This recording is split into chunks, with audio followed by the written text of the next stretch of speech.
Scott Sanford is a distinguished outreach specialist with the Extension Ag Engineering at the UW Wisconsin in the biological systems engineering. Scott is a lead rural energy program person when they look at ways to reduce energy usage, increase energy utilization in agricultural enterprises, and produce renewable energy. So Scott has had a very diverse background. He came out of the Hudson Valley of New York, grew up there, got a bachelor's degree and a master's degree from Cornell University, and then spent 17 years in the dairy equipment industry.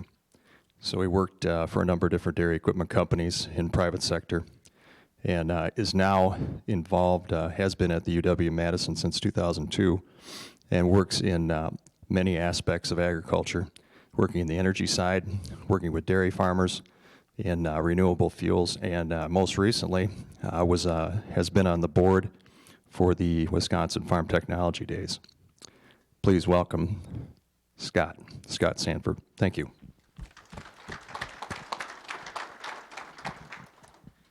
Morning.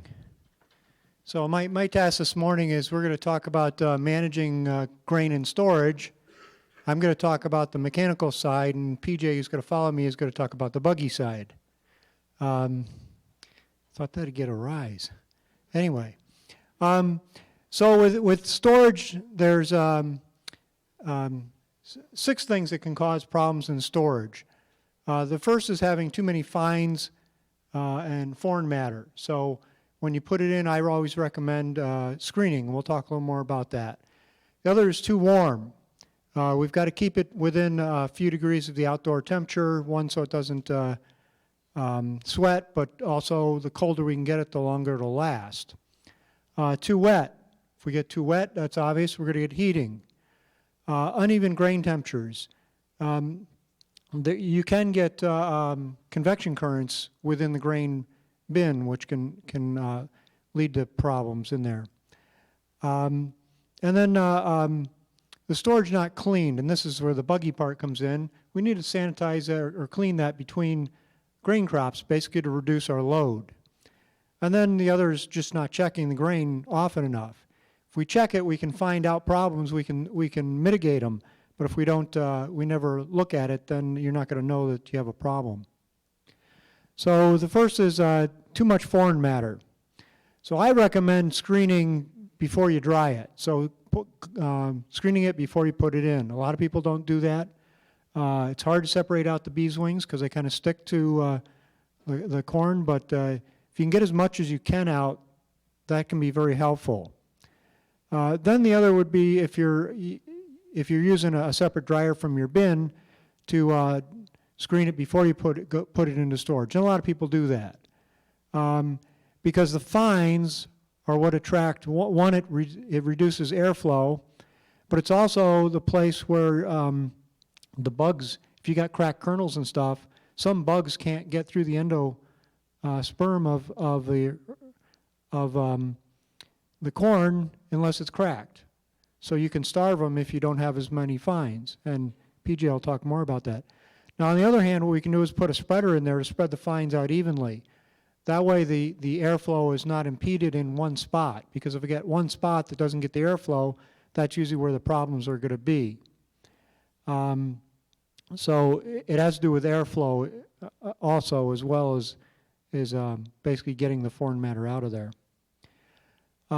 Grain too warm. We'd really like it to be within 10 to 15 degrees of the average outdoor temperature.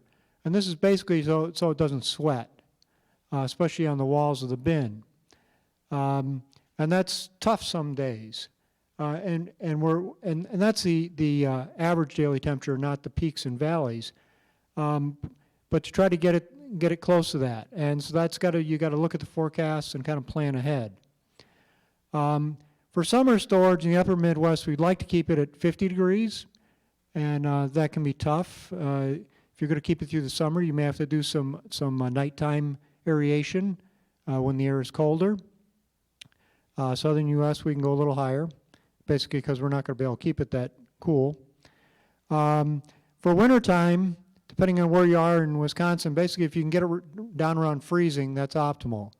With December this year, that was maybe a little tougher than a normal year. But trying to get the temperature down. And we usually do that in steps. So here's kind of a pictorial of what the suggested wintertime temperatures are, depending on where you are in the upper Midwest. To do that temperature, we can use probes. So this is a manual probe. You can walk out and push into the grain. They come in different lengths. The other is to put a temperature cable in there so you can see the grain at different levels in the bin versus just the top, whatever you can reach. One of the issues here is to find a problem, it can be only a couple degrees difference that you may see, between every 2 weeks or every month temperature change that may indicate a problem. And because one of the problems is corn doesn't conduct heat very well. So, your problem, if it's away from that sensor, it may be only a few degrees temperature difference over time that may indicate a problem. So typically what you're going to do is you need to keep track of your data. So on a month, every time you go out and measure that, you keep track of your data and look for changes. In this top one, 7 and 8 aren't in the grain. They're above the grain level, but you can see on the second one I've got the red marks, the 5, 6, or 4, 5, and 6. That indicates that a case where we've got some rising temperatures, and you can see they're subtle, but that would indicate that we've got a hot spot in there someplace. So if we have a hot spot, we need to aerate to try to mitigate that. The maximum grain temperature or grain moisture percentage recommended for grains will depend on how long you're going to keep it. And you have to think about the end user, not just you. You may only be keeping it for 6 months, but if the next guy is going to keep it for another 6 months, you got to look at that to figure out where you need to put it. So typically with corn, if we get it down to 15%, that's up to 6 months. So if we sell it by May or June, if we're going to keep it past that, we need to get that down to 14% when we put it in storage. And if we're going to keep it longer than that, we want to bring it down to 13%. And that gives some safety factor to make it last. So I talked about uneven grain temperatures, convection currents. You can get those because we get cooling on the outside. So you get airflows in the grain. And what will happen is we'll get this temperature rise through the middle of the grain, and we'll get a moisture accumulation right in the center. That's on the top, and that's usually where you have the problem if you're going to have a problem, because that's usually where a lot of the fines are as well. So this is one reason we want to try to get rid of those fines. And another way to get rid of the fines is to core it out. So after you fill the bin, you core it out. You take some grain out, and you could screen that and then put it back in a bin or use it. But that can be another problem that the cool temperatures, especially we're having really cold now. It's going to get warm the next couple of days, and then it's going to cool down again. So all that kind of weather will cause some convection currents within the grain. So aeration is the best method to solve some of these problems. And basically we want a level surface on the top of the grain. If we don't have a level surface, we're going to get short cutting. So if you've got high in the middle and low on the sides, you're going to get more airflow through the grain, the low part of the pack than the high part of the pack. Aeration, the rate or the CFM per bushel is going to dictate how fast you can cool the grain. More is usually better. So you can take advantage of cool nights, for instance. So here's an example. If we've got 0.05 CFMs per bushel, it's going to take us 208 hours versus 140 if we double that. typically to get the cooling front or warming front, depending on what time of year it is, to go through the grain. Typically, we're recommending 0.1, but a little higher wouldn't be bad either. And as I said, higher airflow rates can take advantage of short-term cold temperatures. The other recommendation is to cover the fans to keep rodents out, and it'll reduce convection currents within the grain. So they do make covers that you can put over, or you can make your own just plastic sheet with some kind of band around the outside to cover that up. So when you go to change the temperature, you're going to start the air, and you're going to get a cooling front that's going to go up through that grain pack. And it doesn't matter if it's which way your fan is. Some are negative pressure, some are positive pressure, but it's going to push the air through that. So that air front's either going to come up or down depending on which way your airflow is. So what this is going to be a typical setting from the fall. So you're going to dry this or cool this corn down in steps. So this is showing 150 hours to cool the grain. So you're going to come down in steps as you get down. Then when you get down to December, it should be cool. Hopefully we had a cooler weather than this year. You'll get it down and cool it, and then it'll basically maintain it through the winter. So here it is looking at how it affects the bug issues. And I'm sure PJ is going to dwell on this some more. But when we get above 70, we're optimal for insects, molds, and spoilage. If we get it down below 70, you reduce insect reproduction. Below 50, insects start to go dormant. If we get down to around the 32-degree mark, basically most insects won't last through the winter there. PJ is going to go through this a little more, but it's important that we clean out the bins, basically to try not to reinfect the bins. Temperature controls and fans, there are all kinds of computerized controls, or you can do manually. We can have thermostats with well, one thing I recommend is you put an hour meter on your fan so you know how many hours it's run. That'll give you better feedback on how long it's run and where the cooling front might be in your grain pack.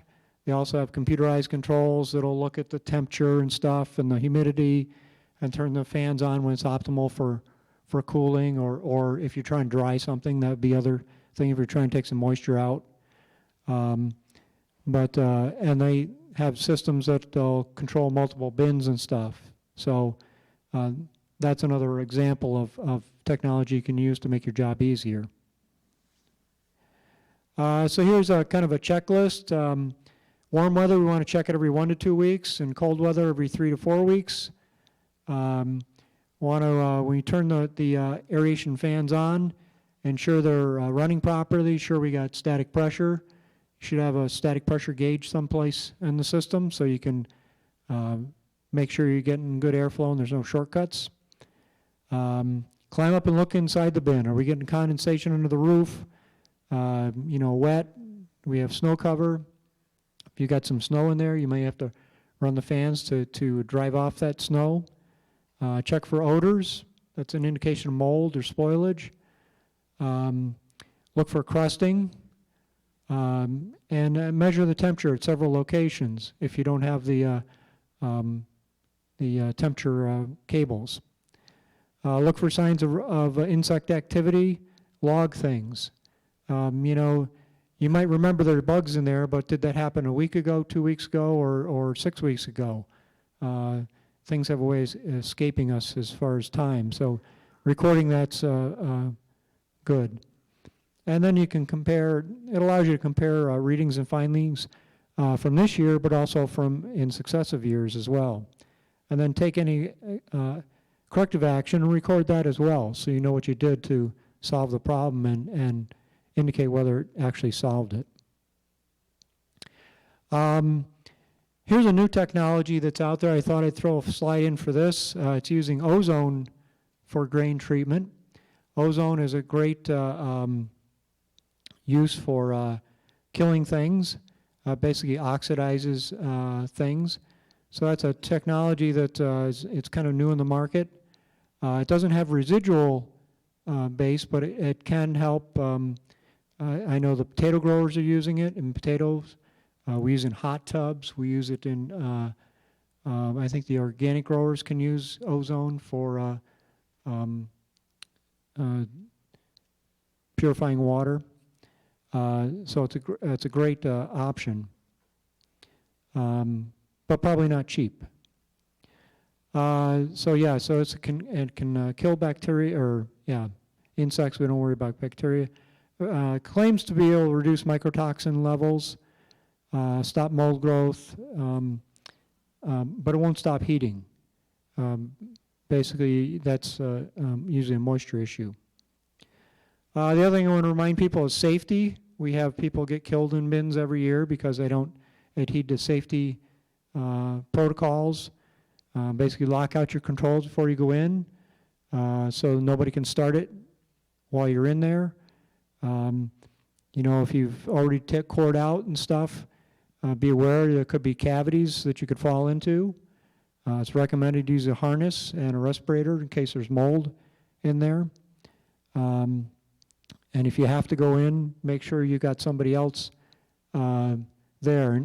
And let me point out, tying a rope on you and having somebody, you know, tying it to the edge isn't going to help. All it's going to do is help the rescuers find out, you know, they can follow the rope to you.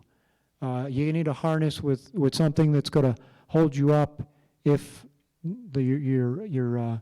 what you're walking on collapses underneath your feet. So here's some resources. One of the best resources is Managing Dry Grain and Storage. It's a Midwest Plant Service publication.